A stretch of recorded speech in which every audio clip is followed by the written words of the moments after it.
السلام علیکم ورحمۃ اللہ وبرکاتہ۔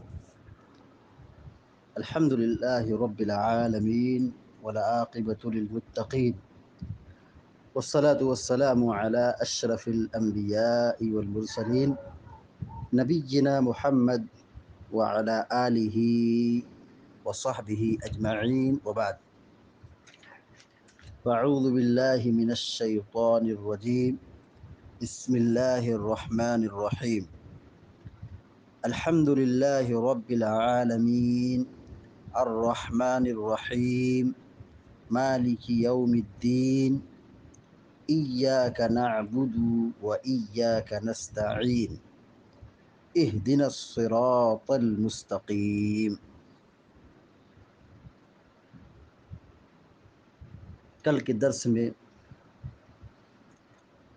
ایاک نعبد و ایاک نستعین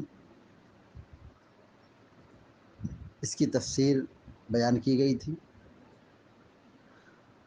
آج کے درس میں اہدنا الصراط المستقیم اس آیت کی تفسیر بیان کی جا رہی ہے۔ آیت کا ترجمہ یہ ہوا، اہدنا الصراط المستقیم، تو ہمیں سیدھے راستے پر چلا۔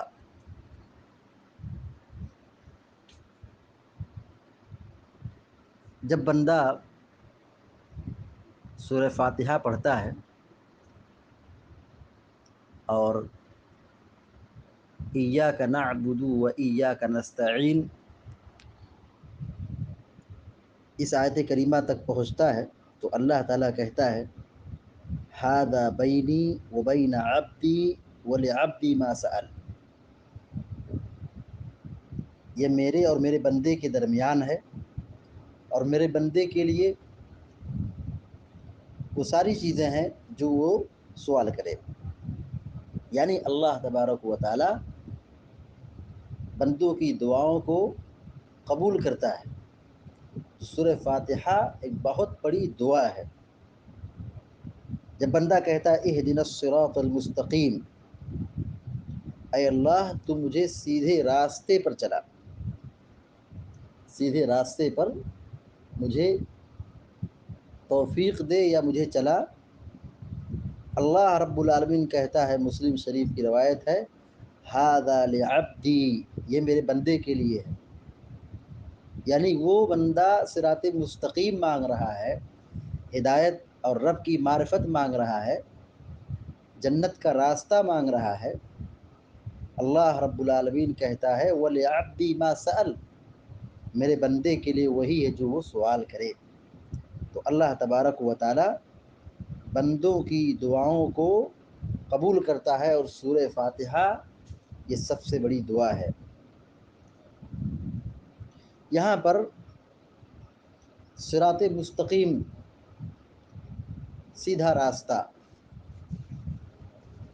التفسیر المیسر میں یہ تفسیر بیان کی گئی ہے کہ صراط مستقیم هو الاسلام، وہ اسلام کا راستہ ہے، الذي هو الطريق الواضح الموصل الى رضوان اللہ والى جنته، وہ راستہ بالکل کلیئر ہے اور وہ راستہ سیدھے اللہ کی رضوان، اللہ کی جنت کی طرف لے جانے والا ہے۔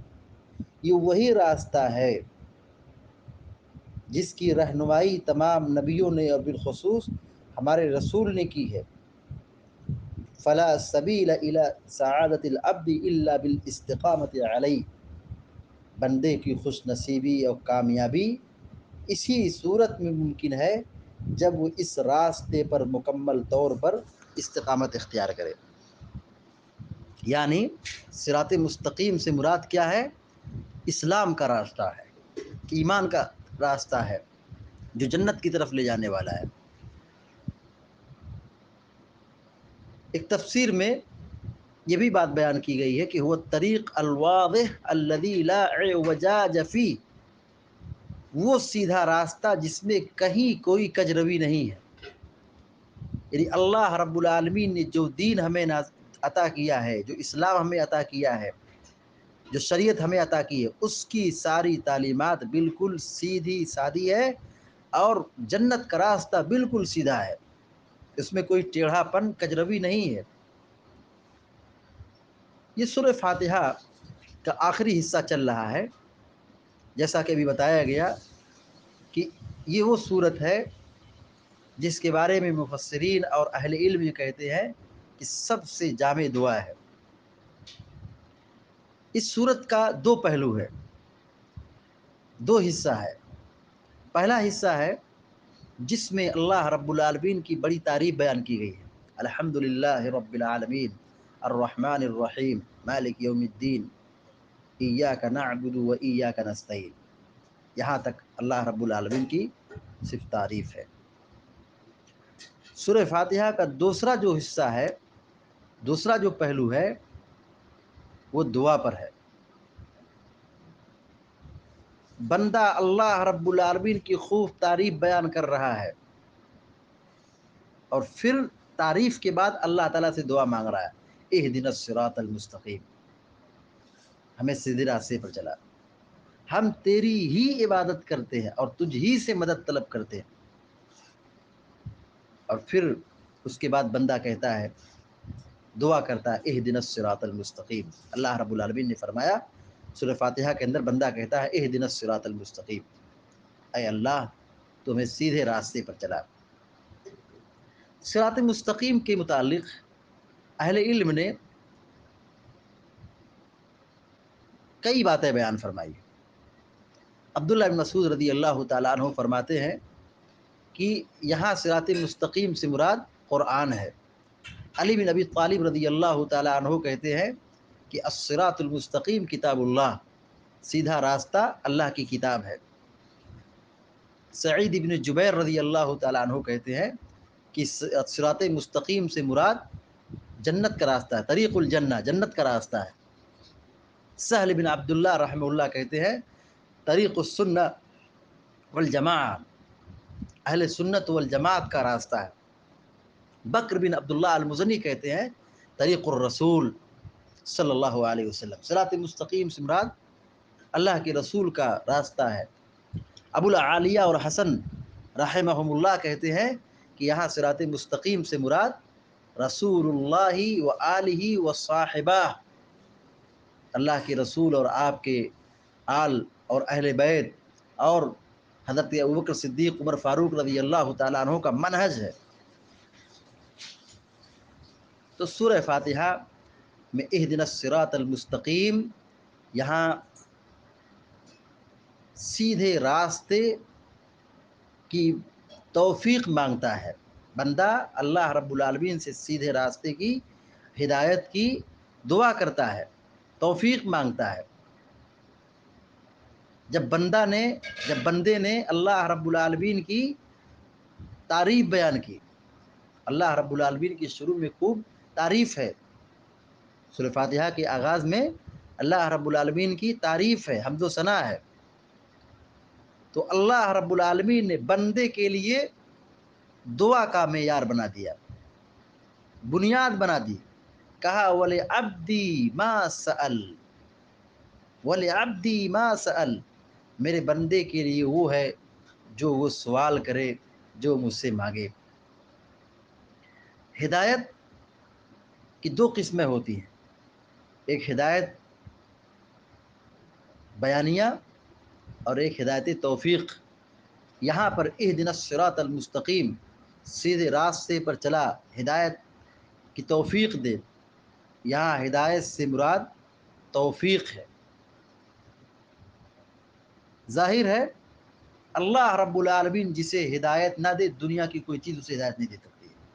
پیارے نبی صلی اللہ علیہ وسلم ہر خطبے میں اس چیز کی وضاحت کرتے تھے، من یہدہ اللہ فلا مضل لہ ومن یضلل فلا ہادی لہ، جسے اللہ ہدایت دے دے اسے کوئی گمراہ نہیں کر سکتا، اور جس کو ہدایت کی نعمت سے محروم کر دے اسے کوئی ہدایت نہیں دے سکتا۔ وہ گمراہ ہے، وہ گمراہ سے نکل نہیں سکتا جب تک کہ اللہ تبارک و تعالیٰ اسے ہدایت کی توفیق نہ دے۔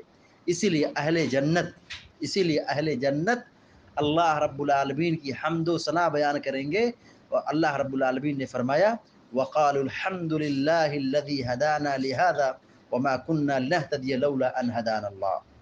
اہل جنت جنت میں جانے کے بعد یہ کہیں گے تمام تعریف اس اللہ رب العالمین کے لیے جس نے ہمیں ہدایت دی، جنت تک ہم کو پہنچایا، اور اگر ہم کو اللہ تبارک و تعالیٰ کی جنت جانب سے ہدایت نہ ملتی تو ہم ہدایت پانے والے نہیں تھے. پیارے نبی صلی اللہ علیہ وسلم نے ہمیں اور آپ کو ایک پیاری دعا سکھلائی ہے، اللہم انی اسألک الہدی والتقی والعفاف والغنی. مسلم شریف کی روایت ہے کہ پیارے نبی صلی اللہ علیہ وسلم یہ دعا بکثرت پڑھتے تھے، اے اللہ میں تجھ سے ہدایت، تقوی، پاک دامنی اور بے نیازی کا سوال کرتا ہوں. سب سے بڑی چیز ہدایت ہے، سب سے بڑی چیز ہدایت ہے، صراط مستقیم کی توفیق ہے، رب کی معرفت ہے، جنت کا راستہ اور جنت میں داخلہ پانا ہے، جہنم کی آگ سے اپنے آپ کو بچانا ہے. سب سے بڑی سعادت اور سب سے بڑی خوش نصیبی ہدایت کی توفیق پانا ہے اور ایمان پر ثابت قدم رہنا ہے. اسی لیے اس دعا کو اللہ رب العالمین نے ہمیں پڑھنے کا حکم دیا ہے. آپ جانتے ہیں سورہ فاتحہ یہ وہ سورت ہے جو ہر نماز کی ہر رکعت میں پڑھی جاتی ہے. ہماری نماز نماز نہیں کہلائے گی جب تک کہ ہم اپنی نماز میں ہر رکعت میں سورہ فاتحہ کی تلاوت نہ کریں اور اللہ رب العالمین سے یہ سوال نہ کریں اہدنا الصراط المستقیم، اے اللہ تو ہمیں سیدھے راستے پر چلا، صراط مستقیم پر چلا. ابھی بتایا گیا کہ صراط مستقیم کے بارے میں اہل علم نے کہا کہ یہ قرآن ہے، کسی نے کہا کہ اللہ کی کتاب ہے، کسی نے کہا جنت کا راستہ ہے، کسی نے کہا اہل السنہ والجماعہ کا راستہ ہے، کسی نے کہا کہ اللہ کے رسول کا راستہ ہے، کسی نے کہا کہ اللہ کے رسول اور صحابہ اکرام میں ابو بکر صدیق عمر فاروق کا راستہ ہے. یہ سب اقوال مختلف ضرور ہیں، یہ سب اقوال مختلف ضرور ہیں، لیکن سب کا معنی ایک ہی ہے، قریب قریب معنی ایک ہی ہے، وہ یہی ہے کہ اللہ اور اس کے رسول کی پیروی کرنا ہے، ہدایت پر گامزن رہنا ہے. ہدایت کی ضرورت ہم سب کو سب سے زیادہ ہے، مال سے بڑھ کر، دولت سے بڑھ کر، عزت سے بڑھ کر، شہرت سے بڑھ کر، ہر دنیا کی ہر چیز سے بڑھ کر ہمیں ہدایت کی سب سے زیادہ ضرورت ہے. اس لیے ہر نماز میں بندہ اللہ رب العالمین سے توفیق مانگتا ہے، اہدنا الصراط المستقیم. آپ جانتے ہیں 17 مرتبہ فرض نماز میں 17 مرتبہ فرض نماز میں بندہ یہ دعا کرتا ہے. اس کے علاوہ اگر سنن نوافل وطر کو اگر جوڑ لیا جائے تو 32 اور 30 تقریباً 32 اور 30 سے زائد مرتبہ بندہ یہ اپنی نماز میں یہ دعا کرتا ہے کہ اللہ اہدنا الصراط المستقیم، اہدنا الصراط المستقیم، تو ہمیں سیدھے راستے پر چلا، سیدھے راستے پر چلا. ہدایت یہ دین کی سب سے اہم ترین بنیاد ہے. جس کو ہدایت مل گئی وہ سب سے بڑا خوش نصیب ہے، اگرچہ وہ دنیا میں اس کو بہت ساری نعمتیں میسر نہ ہو لیکن وہ آخرت میں کامیاب و کامران ہوگا. اور اگر دنیا کی ساری دولت مل جائے ہدایت نہ ہو تو پھر انسان ناکام ہے، نامراد ہے، برباد ہے. ان الانسان لفی خسر الا الذین آمنوا وعملوا الصالحات الا الذین آمنوا وعملوا الصالحات وتواصوا بالحق وتواصوا بالصبر. ساری انسانیت ہلاکت میں ہے، بربادی میں ہے، سوائے وہ لوگ جو لوگ ایمان لائے، صراط مستقیم پر ہے، ایمان لائے، عمل صالح کیے، حق کی اور صبر کی وصیت کیے، وہی لوگ کامیاب ہوں گے، جہنم کی آگ سے بچیں گے. بقیہ ساری انسانیت جہنم میں ڈھکیل دی جائے گی. اللہ تعالی ہم سب کو جہنم کی آگ سے بچائے، جنت الفردوس میں ہم سب کو داخلہ نصیب فرمائے، اور جب تک دنیا میں قائم رکھے اللہ تعالی ہم سب کو صراط مستقیم کی توفیق عطا فرمائے. آمین یا رب العالمین. اقول قولی هذا واستغفر الله لي ولكم ولسائر المسلمين فاستغفروه انه الغفور الرحيم. وصلى الله على نبينا محمد وسلم تسليما كثيرا.